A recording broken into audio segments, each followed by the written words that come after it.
Olá, pessoal! Estamos começando o Science, o quadro do Instituto Princípio, onde a gente conversa com pesquisadores para saber um pouquinho mais sobre suas carreiras, suas pesquisas e, o mais importante, como você pode ser um pesquisador na área. Hoje a gente está aqui com o Marcelo Dottori. Marcelo, muito obrigado por aceitar o convite de vir aqui conversar com a gente. E como vocês podem ver, a gente vai falar de um assunto muito legal, que é a física dos oceanos. Mas antes disso, eu queria apresentar para vocês o Instituto Princípio, que é responsável não só por essa iniciativa, como outras. Então, eu vou passar um videozinho institucional para vocês saberem o que a gente faz por aqui. O Instituto Princípia é um centro de produção e difusão do conhecimento científico e de conexão da ciência com a sociedade. Com atividades científicas desde 1951, tem atualmente 3 programas de atuação relacionados à pesquisa, educação e divulgação científica. No programa de pesquisa, acontecem eventos internacionais sobre temas atuais para diversas áreas da ciência. No programa de educação, a Escola de Talentos oferece oportunidades de desenvolvimento pessoal e acadêmico a jovens que tenham grande interesse e altas habilidades para a ciência, oferecendo uma tutoria científica com pesquisadores renomados. No programa de divulgação científica, existem diversas atividades com ênfase para o público jovem, como o U-Science, o cinema científico e publicações em várias redes sociais.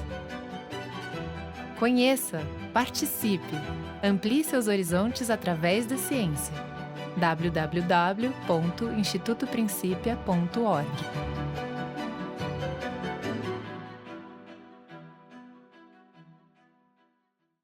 Bom, pessoal, como vocês puderam ver, tem muita coisa legal. Eu convido vocês a acessarem o nosso site, que é institutoprincipia.org, e também a nos acompanhar nas redes sociais, @Instituto Princípia, para ficar por dentro da nossa programação. Mas agora chega de enrolar, vamos ao que interessa. Marcelo, muito obrigada por ter vindo. O nosso convidado, ele é formado em Física pela Universidade de São Paulo, é mestre em Oceanografia pelo Instituto Oceanográfico da Universidade de São Paulo e doutor em Oceanografia pela Florida State University. Tem pós-doutorado pela Université Pierre et Marie Curie, que atualmente faz parte da Sorbonne University, e pelo Laboratoire d'Oceanographie de Villefranche, ambos na França. Nossa, agora eu estou aqui botando todo o meu francês à prova. Atualmente é professor doutor do Instituto Oceanográfico da Universidade de São Paulo. Marcelo, mais uma vez, muito obrigada por estar aqui. Eu falei um pouquinho sobre a sua formação, mas eu queria que você falasse melhor para a gente sobre a sua trajetória profissional. Vamos lá, bom dia. E, inicialmente, eu que agradeço o convite feito por vocês. É um prazer estar aqui. Já participei em outros eventos aqui e é bastante interessante tudo que vocês fazem. Sobre a minha formação, como você falou, eu sou formado em Física. Curiosamente, não foi o primeiro curso que eu fui fazer. Olha. Eu inicialmente entrei em Agronomia, mas aí eu gostava mais da aula de cálculo do que da aula de Botânica. E, no fim das contas, acabei indo para Física e me achei lá. E foi muito bom ter feito Física. Depois disso, do meio para o fim do curso, comecei a me interessar mais por essa questão ligada ao oceano, que o oceano tem uma parte muito importante da oceanografia física. Uhum. Então, eu fui para o mestrado em oceanografia física, continuei depois um doutorado, fiquei 5 anos, foram 2, quase 3 anos no mestrado, 5 anos, quase 5 anos no doutorado. Eu fui para os Estados Unidos com uma bolsa do CNPq para fazer o doutorado lá. E depois, por 3 anos, eu fiquei na França. Como você falou, fiquei 2 anos na Pierre et Marie Curie e depois mais 1 ano em Villefranche-sur-Mer, que faz parte da mesma universidade, na verdade, esse laboratório em Villefranche. Fiquei 2 anos na Pierre et Marie Curie e 1 ano lá em Villefranche. Que legal. E como que você entrou em contato com essa oceanografia, né? Porque geralmente não é uma disciplina dos cursos de física. Como é que você entrou em contato com isso? Vamos lá. Tem alguns elementos assim que me levaram, no fim das contas, para a oceanografia. Acho que um que sempre me chamou a atenção é que o Instituto de Física da USP fica do lado do Instituto Oceanográfico da USP. Então, foi algo que sempre me deixou curioso. Mas eu sempre tive uma ligação muito forte com água. Eu sempre gostei muito do mar, sempre gostei muito de água. E, obviamente, que essas paixões vão te direcionando na vida para fazer uma coisa ou fazer outra. E, obviamente, que essa foi uma das questões que me levou a procurar oceanografia, né? E uma outra coisa muito interessante também é que você tem alguns elementos na oceanografia que acabaram me chamando muito a atenção, como, por exemplo, questões ligadas à poluição marinha, questões ligadas a mudanças climáticas, onde o oceano desempenha um papel central e fundamental nesse processo todo. Então, tudo isso junto acabou me levando para a oceanografia. Né? Ah, que legal. Realmente, às vezes, nossos interesses particulares acabam guiando bastante, né, nossas escolhas. E explica um pouquinho para a gente assim, qual é a relação da física com a oceanografia. Bom, vamos lá. Acho que talvez fique melhor eu explicar o que é oceanografia primeiro. Né? A oceanografia é uma ciência relativamente recente, ela não tem 2 séculos ainda, cujo foco é o oceano. A ideia é estudar os oceanos. Só que os oceanos você tem diversos elementos que são bastante importantes. Então, a oceanografia mais clássica ela é dividida basicamente em 4 áreas. Você tem a oceanografia biológica, que, via de regra no Brasil, quando a gente fala de oceanografia, as pessoas pensam na parte biológica, pensam nas baleias, pensam nos golfinhos, nos peixes. Pelo menos a minha geração, né, que foi muito influenciada pelos vídeos do Jacques Cousteau na época. Mas você tem a oceanografia biológica, você tem uma parte química, a oceanografia química, tem uma parte geológica bastante importante, a oceanografia geológica, e a oceanografia física. Então, você tem toda uma parte da mecânica e da termodinâmica, cujo foco é estudar, é entender como o oceano se comporta. E o oceano é um grande fluido, e você usa simplesmente mecânica clássica, segunda lei de Newton, no fim das contas. E termodinâmica, o que a gente resolve, no fim das contas, é a equação de Navier-Stokes o tempo todo. Olha, que legal. Isso que a gente faz. Só que é uma equação de Navier-Stokes com um termozinho a mais ali, porque, no fim das contas, aplicar a segunda lei de Newton, como você sabe, você precisa de um referencial inercial. E a Terra está girando, é um referencial não inercial. E você precisa fazer essa correção. Mas é física pura, no fim das contas. É simplesmente pegar equações de conservação e aplicar essas equações de conservação no oceano para entender como o oceano vai se comportar. Que interessante. E o que você tem pesquisado hoje, especificamente? Vamos lá. Em termos de região, né, a oceanografia tem esse aspecto que é bastante interessante, que você pode se tornar um pesquisador que olha para questões regionais. Você olha para uma determinada região do oceano e foca naquela região do oceano. Então, minha pesquisa ela é muito focada, por exemplo, para a plataforma continental sudeste, que talvez fique mais fácil entender como a plataforma continental da Bacia de Santos, que é essa região ali que vai desde ali de mais ou menos Arraial do Cabo, Cabo Frio, aquela região. Lá na minha região. Isso. Até o Cabo de Santa Marta, ali em Santa Catarina. Então, eu olho muito para essa região entre esses 2 pontos principais. Né? Uma região grande, né? Eu achei que, não sei, posso estar falando uma besteira agora, mas eu achei que teria diferença de mares em São Paulo e Rio, assim. Porque as praias são bem diferentes, né? Eu não sei se uma coisa tem a ver com a outra. Depende. Você tem, por exemplo, eu não estudo praia. Praia, o ambiente praial, que é mais próximo dito, da costa, né? Você estuda mais... não é exatamente o que eu estudo. Eu estudo algo... O que eu estudo é uma dinâmica um pouquinho mais afastada da costa, mas não muito afastada da costa. Eu não olho para o oceano profundo, eu olho para a plataforma continental. Mas, sim, você tem... não precisa nem ser entre São Paulo e Rio de Janeiro, né? Em São Paulo mesmo você tem 2 regiões que são muito diferentes. Você pega o litoral sul de São Paulo, extremo sul, por exemplo, você vai para a região de Cananéia, Ilha Grande, você tem praias com características completamente diferentes daquelas que você observa em Ubatuba. Se você vai para Ubatuba, ela vai ser muito mais parecida, com a do a Rio, mesma né? cara com o do Rio de Janeiro. Né? Verdade. Exceto a região ali de Cabo Frio, que é um pouco diferente de tudo. Mas Ubatuba é muito parecido com Angra, com o próprio Rio de Janeiro, é tudo muito parecido.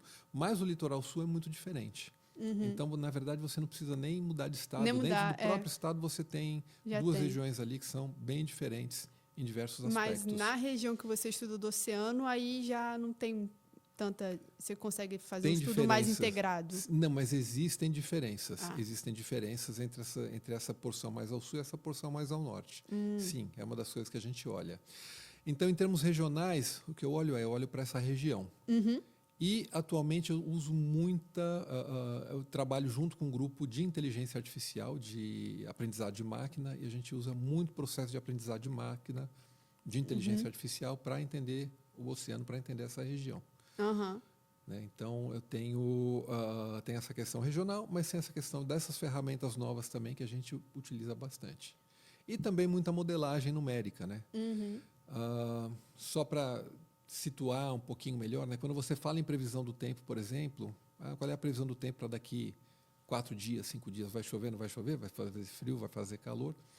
E o que você está olhando, na verdade, é uma previsão feita por um modelo numérico.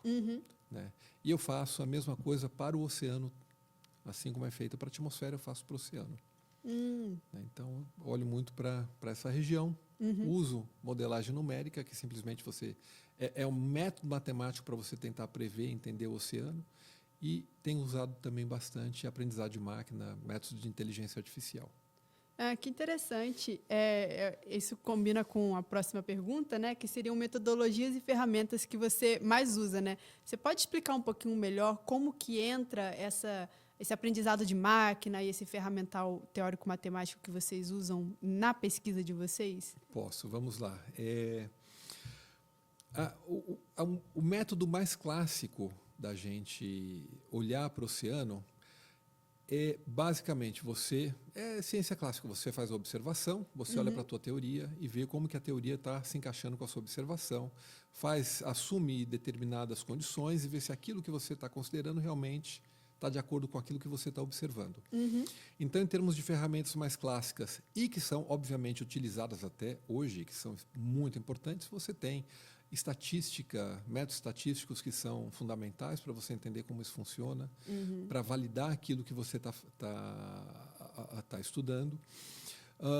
Obviamente, você precisa de uma bagagem teórica muito grande, então você tem que entender a oceanografia física fundamental básica, que tem alguns autores, alguns pesquisadores que lançaram toda essa fundamentação teórica, que é fundamentada basicamente em dois aspectos, duas áreas da física. Um que é a mecânica clássica e outro que é a termodinâmica. Então, você precisa saber bem mecânica clássica, você precisa saber bem termodinâmica e você consegue entender como o oceano funciona. Né? E, mais recentemente, eu diria, nos últimos 3 ou 4 anos, pouco mais, talvez. Bem recente. Eu tenho utilizado mais métodos de aprendizado de máquina, de inteligência artificial, para fazer essa compreensão. E o que acontece nos métodos de aprendizado de máquina é você ter um grande conjunto de informações, você ter muita medida feita, por exemplo, de corrente, por exemplo, de temperatura da superfície do oceano, por exemplo, de elevação da superfície. Então, você pega essas séries de elevação da superfície, ou seja lá o que for, e utiliza métodos de aprendizado de máquina para compreender, por exemplo, o que está gerando aquela variação do nível do mar. Ou para tentar dizer, bom, eu tenho a variação do nível do mar agora, eu consigo prever como será o nível do mar daqui uma semana, daqui um dia, daqui 2 dias. Então, a gente pega esse conjunto de dados muito grande, joga num modelo que é desenvolvido bastante por colegas meus com quem eu estou trabalhando, e esses modelos acabam aprendendo com esses dados e tentando fazer previsões, por exemplo, utilizando essa metodologia. Que interessante. E essa pesquisa que vocês fazem é pesquisa de base ou ela é pesquisa já aplicada para, não sei, alguma construção de plataformas e alguma coisa? Tem as duas, na verdade. Você tem muita pesquisa aplicada, mas tem pesquisa básica também para entender a própria dinâmica da região. Como eu falei, eu sou um oceanógrafo físico regional, então a minha ideia é entender a região, como que ela se comporta, como que é a reação dela à ação do vento, como que é a reação das águas da plataforma continental da Bacia de Santos à descarga fluvial, ou como que ela interage com a corrente do Brasil. Então, tem uma pesquisa básica para entender essa compreensão, mas existe muita pesquisa aplicada por razões muito diretas, né? Atualmente, você tem uma economia no país que depende muito daquilo que acontece no mar. A exploração de petróleo na Bacia de Santos, ela é bastante grande. Então, você precisa entender como que o mar se comporta. Você precisa entender como o oceano se comporta para poder fazer essa exploração de maneira segura, de maneira adequada, né? Então, sim, tem muita aplicação, mas tem muita coisa que é básica. Tem as duas vertentes, no fim das contas. Isso é legal. Você também teve uma parte da sua formação no exterior, né? Você Sim. pode contar para a gente um pouquinho como foi essa experiência, o que você pesquisou, né, durante essa sua formação no exterior? Sim, vamos lá. Durante o doutorado, eu trabalhei com um tipo específico de onda, chamado de onda de Rossby, mas o foco do meu estudo era a costa da Califórnia. Era algo que eu imagino que deve ser complicado, porque a Flórida... Não, Califórnia. Que Califórnia, você falou, né? isso. Não, pensei na Flórida. Porque a Flórida tem muitas questões climáticas, né? Com furacão e tal. Não, mas os aspectos que eu olhei no fim, eles desembocavam em uma integração entre processos físicos e processos biológicos. Né? Então, tinha uma interação entre, por exemplo, o zooplâncton e essa dinâmica associada com esse tipo de onda na costa da Califórnia. Né? Em termos de experiência, óbvio, foi algo fantástico, foi algo muito bom, fez uma diferença enorme na minha formação, não só pela pesquisa em si, mas pela própria vivência de você experimentar uma maneira diferente de se encarar a vida, de se encarar a pesquisa, e você está num ambiente que é bastante diferente daquele onde você cresceu, onde você não tem, às vezes, muito como correr ou pedir ajuda, você tem que se virar sozinho em diversos momentos. Então, tem aspectos bons, tem aspectos que são complicados. Eu acho que é muito bom para abrir os horizontes mesmo de como a gente encara o mundo, né? Eu acho que a vida adulta, no fim das contas, ela te traz a independência de uma maneira ou de outra.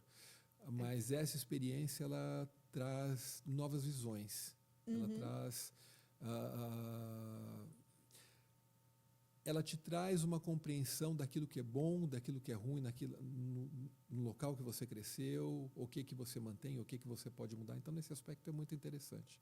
Tem coisas que eu prefiro, obviamente, a minha vivência aqui no Brasil, e tem coisas que a minha vivência aqui não me diz para fazer de uma maneira diferente, né? E eu tive a sorte de ter conseguido esse pós-doutorado na França, o que me levou a uma outra maneira ainda de se encarar a vida, de se encarar a maneira de fazer ciência. Uma outra cultura, né? Uma outra cultura, onde algo que foi muito interessante pesquisa é importante, mas a sua vida também é bastante importante. Então, não adianta você só trabalhar, você precisa tirar férias, você precisa aproveitar um pouco mais todo o resto e não ficar só preso dentro do laboratório fazendo o que você precisa fazer. E funciona muito bem, inclusive, você não deixa de fazer o que precisa. Na verdade, até às vezes você trabalha melhor, né? Com certeza. Quando você consegue equilibrar as coisas, né? O equilíbrio é fundamental. Como é que você fala? O workaholic, na verdade, às vezes te leva a uma certa improdutividade, né? Porque se você não tem um período de descanso... O período de descanso, no fim das contas, ele é fundamental, porque depois de um tempo, se você não descansa, você não rende mais. Sim. E aí você fica 8 horas trabalhando, mas aquilo está te rendendo, de fato, 2 horas de trabalho se você tivesse descansado. Então, você não adianta muito, né?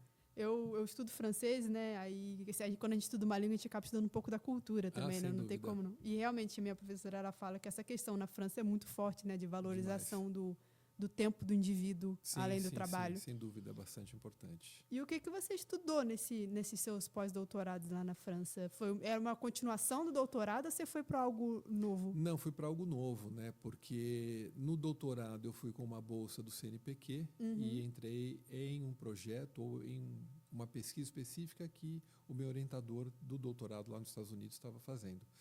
Já no pós-doc, eu fui para uma oportunidade que havia se aberto com um projeto que estava lá, então eu tive que fazer aquilo que era necessário fazer nesse projeto. Aí eu já voltei para o Oceano Atlântico, mas eu trabalhei com um outro fenômeno chamado North Atlantic Oscillation, oscilação do Atlântico Norte, e que é um fenômeno de larga escala. Acabei, no fim das contas, mudando, né? Eu saí depois dessa larga escala e voltei para uma coisa mais regional, que é o que eu faço agora. Mas no pós-doc eu trabalhei com North Atlantic Oscillation e, na verdade, eu tive 2 pós-docs lá, né? Fiquei 2 anos lá em Paris e 1 ano lá em Villefranche-sur-Mer.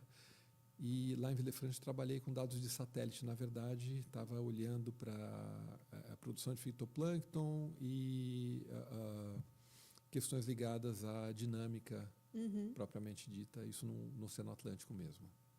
Muito legal. Com certeza tudo isso contribuiu muito para a pesquisa que você faz hoje em dia, né? Sem dúvida, sem dúvida. Nos últimos anos tem se falado bastante sobre questões climáticas, né? Você pode falar um pouquinho para a gente assim, qual é a importância dos oceanos para as questões climáticas? Você já mencionou na nossa fala que é muito importante, né? Sim. Como que ele é importante? Vamos lá. Primeira coisa que precisa ficar bem claro não dá para você falar de mudança climática sem falar de oceano. É impossível você compreender não apenas a mudança climática, mas o clima sem você colocar o oceano no meio. Então, uma primeira questão que é fundamental, por exemplo, é a quantidade de calor que o oceano consegue armazenar. Se você pegar toda a atmosfera, a quantidade de calor armazenada em toda a atmosfera, ela cabe em poucos metros da superfície do oceano. Então, o oceano tem essa capacidade de absorver muito calor sem mudar significativamente a temperatura. Então, se o oceano não absorve esse calor extra, você teria temperaturas da atmosfera que seriam muito maiores. Então, já começa aí esse processo, né? O oceano funcionando como esse grande reservatório de calor, né? Esse grande amortecedor, né, da temperatura da atmosfera. Obviamente que aumenta a temperatura do oceano, não é que não aumente, ela aumenta, mas aumenta muito menos do que na atmosfera. E em algumas situações você pode ter danos para, por exemplo, recifes de corais e outros organismos por causa dessa mudança na temperatura. Então, esse é um primeiro aspecto que é bastante importante. Um outro aspecto que é bastante importante é o papel do oceano na remoção de gás carbônico da atmosfera. Olha só. Você tem...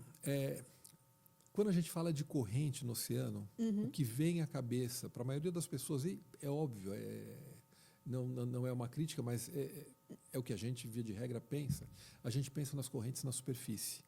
Então, se pensa na corrente do Brasil, na corrente das Malvinas, na corrente equatorial, na corrente do Golfo, Kuroshio. Então, quando a gente fala de correntes, são essas correntes que vêm à nossa cabeça. O detalhe é que existem correntes que estão abaixo da superfície, bem abaixo da superfície, que são bastante importantes. Então, em alguns pontos específicos no oceano, mais claramente, mais acentuadamente, quando você vai ali para o Mar de Labrador, Mar da Groenlândia e no Mar de Weddell, na Antártica, essas 2 localizações, você tem um ponto onde a água afunda. Ela chega nessa região e ela afunda. E quando ela afunda levando CO2 junto. Então, o oceano funciona como uma grande bomba de gás carbônico. Ele remove gás carbônico da atmosfera. Então, na hora que ele afunda, ele leva esse gás carbônico e ele fica nessas correntes profundas que demoram, essas águas, no fim das contas, depois que afundam, demoram séculos para retornarem à superfície. Nossa, isso eu não sabia, que legal. Então, ele também desempenha esse papel extremamente importante na remoção de gases do efeito estufa da atmosfera. E também tem um papel, obviamente, não leva só gás carbônico, ele leva também oxigênio junto. Então, quando você vê, por exemplo, esses filmes em que você tem organismos que estão no fundo e em regiões onde você não tem mais luz, mas você ainda assim tem vida, é porque você permitiu que tenha respiração lá. Você tem essas correntes profundas, essa água que afundou nessas regiões, ela leva oxigênio para essas regiões profundas e permite que você tenha vida nessas regiões. Né? E, por fim, um terceiro elemento bastante importante também, quando a gente fala do oceano, é na própria distribuição do calor.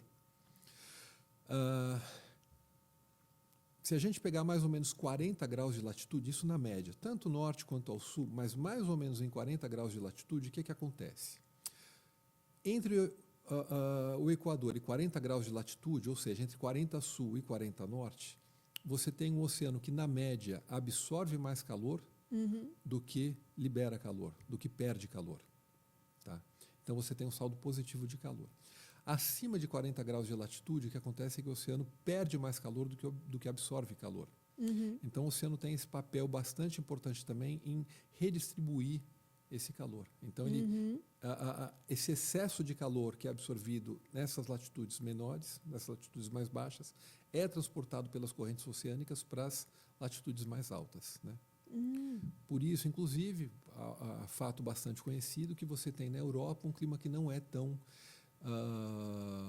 rigoroso quanto em latitudes equivalentes, por exemplo, no Canadá, né?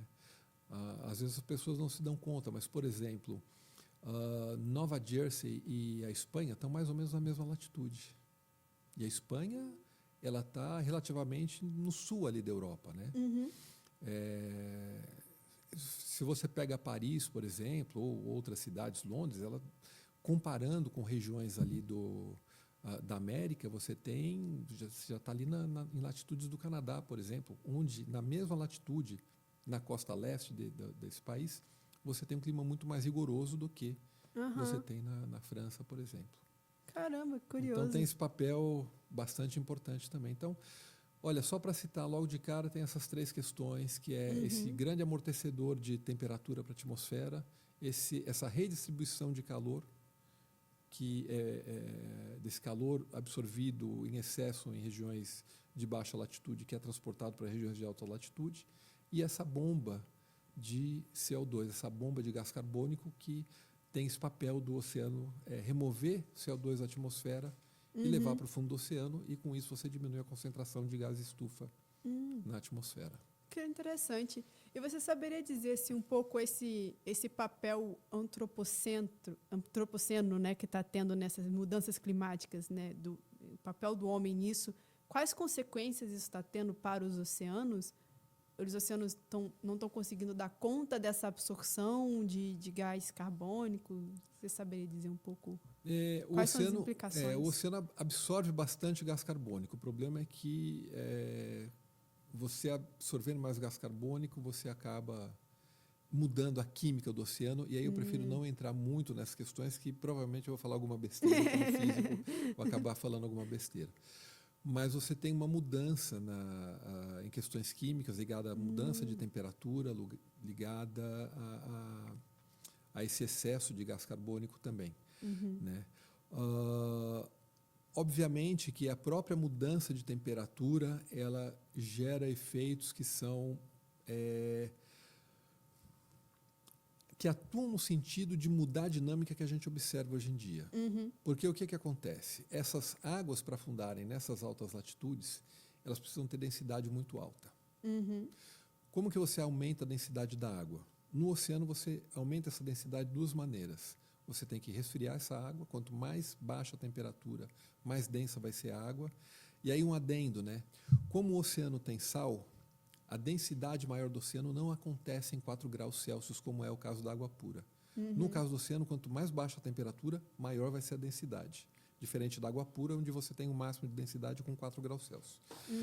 Mas, então, você precisa resfriar bastante essa água, e uma outra maneira de você aumentar a densidade da água é aumentando a concentração de sal.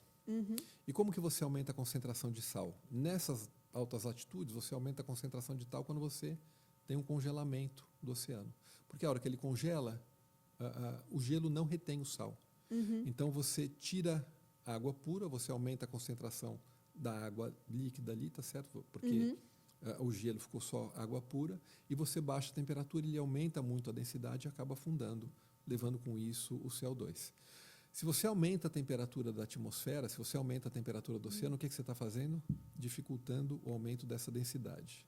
E o derretimento das calotas, exatamente. Aí você diminui a densidade. Dilui exato. O sal da água. E aí você dificulta o aumento dessa densidade, e, consequentemente, você dificulta o afundamento dessa água nessas regiões. Esse que é o grande problema.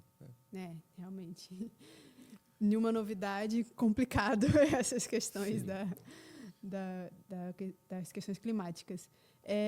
Marcelo, conta um pouquinho para a gente, assim, na área que você atua, quais você diria que são os maiores desafios de fazer pesquisa aqui no Brasil, né? Você teve uma experiência lá fora, de como é fazer pesquisa lá fora, e agora na sua atuação aqui no Brasil? Bom, a principal diferença, isso daí é claro, e não precisa a gente ficar pensando muito com relação a isso, é a quantidade de recursos que esses outros países têm para fazer pesquisa, que é mais do que a gente tem no Brasil. Mas eu vou fazer um adendo aqui. Eu tenho muita sorte de estar no estado de São Paulo. Aqui a gente tem uma agência de financiamento, a gente tem a FAPESP, que faz uma diferença enorme para as pesquisas aqui. Então, quando a gente compara Estados Unidos ou Europa com o Brasil, você tem essa questão de recursos. Embora aqui em São Paulo, especificamente, eu vou te dizer que a FAPESP ela é extremamente importante no financiamento para pesquisa, não só para pesquisa oceanográfica, mas para pesquisa de maneira geral. Né? É uma agência reconhecida internacionalmente e que nos deixa numa situação, numa posição muito favorável nesse sentido, pelo menos internamente aqui no Brasil. E eu vou te dizer que em algumas situações a gente não fica muito distante daquilo que é feito em outros lugares. Mas, de qualquer maneira, né, quando você olha para esses outros países, por exemplo, quando você olha tanto para os Estados Unidos quanto para a França, não é apenas uma questão regional, mas você tem toda uma infraestrutura que faz uma diferença muito grande. Você tem, por exemplo, uma infraestrutura de embarcações na França ou nos Estados Unidos que atende todo o país. Nossa. E para oceanografia é muito difícil, é quase que impossível você falar em fazer oceanografia sem ter uma embarcação capaz de te levar para o oceano para você coletar informação, coletar dado e fazer o que precisa ser feito. Então, essa infraestrutura é uma coisa que faz muita diferença. Né? E eu estou citando aqui o caso de navios, por exemplo, que é uma coisa bastante óbvia, mas não se restringe apenas a uma infraestrutura de embarcações, mas uma infraestrutura para pesquisa de maneira geral. Isso é algo que faz uma diferença grande também. Né? Então, isso é o que eu sinto mais, assim, comparando um dos principais desafios da pesquisa, né? A questão da infraestrutura. Que a gente desenvolver essa infraestrutura, a gente ter realmente um apoio que vá além da pesquisa, apenas da pesquisa, né, em si, mas a gente precisa, de fato, de ter uma estrutura que permita fazer a pesquisa mesmo, ir para o mar e coletar o que tem que ser coletado. Que dê as condições ideais para poder fazer essa pesquisa, né? Porque eu vou te dizer uma coisa, pesquisa no oceano, coleta de dados no oceano é algo extremamente caro e extremamente complicado de se fazer. É muito penoso em diversos aspectos, é caro, por vezes você não consegue fazer, é um ambiente muito dinâmico, muito corrosivo, que te coloca muita dificuldade, né? De, eventualmente, você estar no mar e você ter metade das pessoas que deveriam estar trabalhando não conseguindo trabalhar porque estão mareadas, porque o mar está muito agitado. Isso é uma coisa que acontece mesmo. Sim. Né? Isso põe dificuldades extras. Então, realmente. O oceano, algumas vezes, coloca algumas dificuldades. É lindo, mas te põe algumas dificuldades que em outras áreas você não vai ter tanto. É verdade. Ainda tem esse problema, né, da galera que fica mareada. Por exemplo, né? Mas não é só isso. Né? Tem outros problemas ligados à pesquisa oceanográfica que vão além de um pesquisador que passa mal quando está embarcado. Né?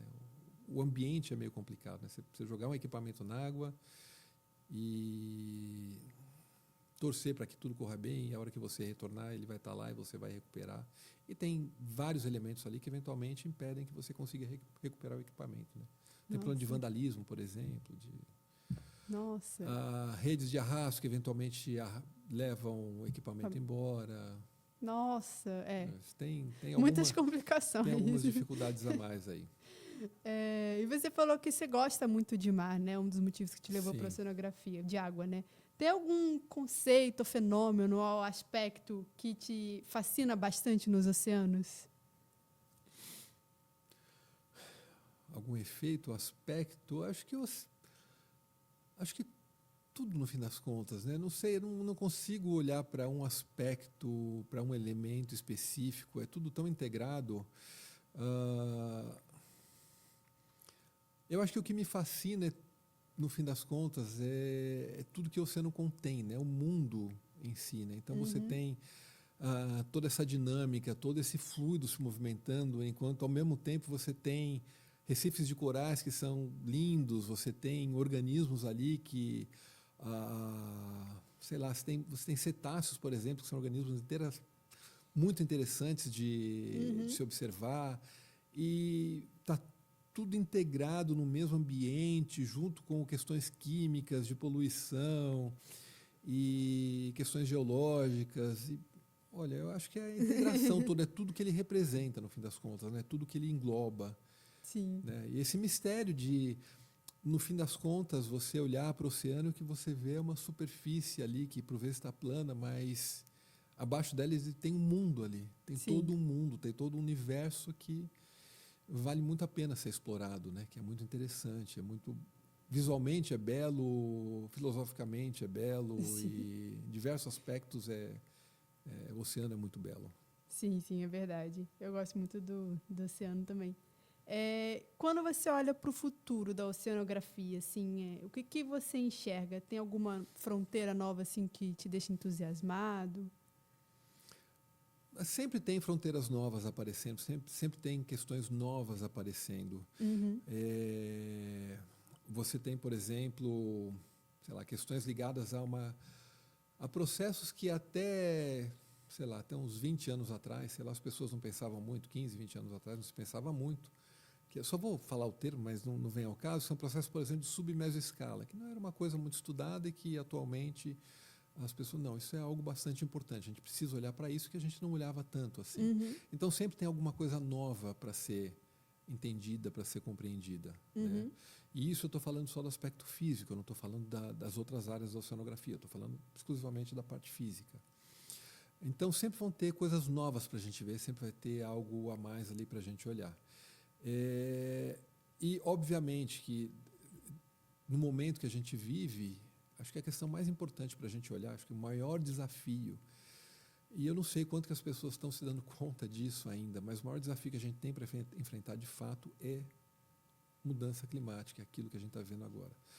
A gente precisa olhar com mais seriedade para essa questão. A gente realmente precisa tomar alguma ação, não falar, olha, a gente precisa fazer isso. Não, a gente não é mais discutir que a gente precisa fazer. A gente precisa realmente fazer algo. A gente realmente precisa e a gente sabe o que a gente tem que fazer. Esse que é o detalhe, né? Isso é meio frustrante. A gente sabe o que tem que ser feito para mudar, mas acaba que a gente não tem muita força. Então, sim, sempre tem coisas novas para serem vistas e eu acho que o grande desafio agora é a gente fazer com que as pessoas compreendam, não as pessoas que trabalham com o oceano, essas que trabalham com o oceano, elas já têm essa noção, embora talvez seja importante também, mas para as pessoas, para a sociedade de maneira geral, entender o quão importante é o oceano. E aí eu não falo só de mudança climática, eu falo, você tem comunidades que vivem na costa, que dependem do oceano para existirem, para continuarem vivendo. A gente tem um bocado de coisa que vem do oceano que nos auxiliam aqui. A gente tem uma economia ligada ao oceano que é bastante importante para o país, é bastante importante para a gente. Então, e a própria vida marinha, né? Sem dúvida, sem dúvida. Isso tudo está ligado, né? Isso tudo está muito interconectado. Então, essa importância, né? O papel do oceano na vida das pessoas, talvez esse seja o maior desafio. Talvez o maior desafio, de fato, agora não seja tanto um desafio científico, embora eles existam, eles sejam importantes e sejam eles que, no fim das contas, movem o pesquisador, mas talvez o maior desafio agora seja fazer com que as pessoas compreendam o quão importante o oceano é para a vida delas, em situações que a gente, às vezes, não espera, que a gente não pensa que tem uma ligação com o oceano. Realmente... essa ponte com a comunidade em vários aspectos científicos tem sido uma urgência, né? Da ciência conseguir conectar com a sociedade e trazer essa clareza. Sim. Eu acho que falta essa compreensão mesmo de perceber o quanto que tudo isso faz diferença na nossa vida. Sim. E como a gente tem que ter cuidado com essas coisas todas. Sim. Não é apenas uma ideia de alguém que trabalha com isso, que obviamente vê com outros olhos e que acha o oceano maravilhoso, mas o oceano de fato desempenha um papel importante na vida da gente e a gente precisava levar isso mais a sério, as pessoas precisavam saber disso. Sim, aumentar a conscientização. Marcela, a gente está indo aqui para o finalzinho da nossa conversa, foi muito boa. Tem mais alguma coisa que você gostaria de falar, que eu não perguntei, mas que você gostaria de deixar para as pessoas? Difícil dizer, acho que meio que acabei falando nessa última fala, né? Eu acho que acho que seria importante as pessoas se conscientizarem do papel dos oceanos, o quanto eles são importantes, né? Não é o oceano vai além de um local onde você aproveita o verão para se distrair, para se divertir e para desestressar. Ele é muito mais do que uma área de lazer. Ele é uma área onde você tem comércio acontecendo, onde você tem o clima se modulando, onde você tem, por exemplo, a poluição desembocando. Aquele resto de remédio que você jogou não fez o descarte pelo correto, ralo, né? exato. Ele pode e muito provavelmente vai acabar parando no oceano de um jeito ou de outro, porque ele vai entrar na rede de esgoto, vai cair em algum córrego, vai cair em algum rio, que no fim das contas vai acabar desaguando no oceano. Então tem tudo isso, né? Tem essa integração toda do ser humano com o oceano que a gente não percebe. Mesmo a gente estando aqui em São Paulo, a gente acaba interferindo no oceano. Não só no oceano aqui do nosso lado, mas no oceano ali no Rio da Prata, né? Você joga alguma coisa no Tietê que vai cair na bacia de drenagem que vai levar isso daí, no fim das contas, para o Rio da Prata e que vai entrar no oceano lá no sul, sabe? Então tem uma integração muito grande e existe uma importância muito grande. Tudo aquilo que a gente faz e tudo aquilo que o oceano faz também, a maneira como o oceano reage, acaba impactando na nossa vida também. Sim, realmente é uma mensagem muito boa para as pessoas começarem a tomar mais cuidado, terem mais cuidado com o oceano, né? Sim, isso. Seria excelente. Marcelo, muito obrigada por ter vindo aqui compartilhar um pouquinho da sua experiência, do seu conhecimento sobre os oceanos com a gente. Quem acompanhou a gente até aqui também, muito obrigada por essa companhia e a gente se vê no próximo YouScience.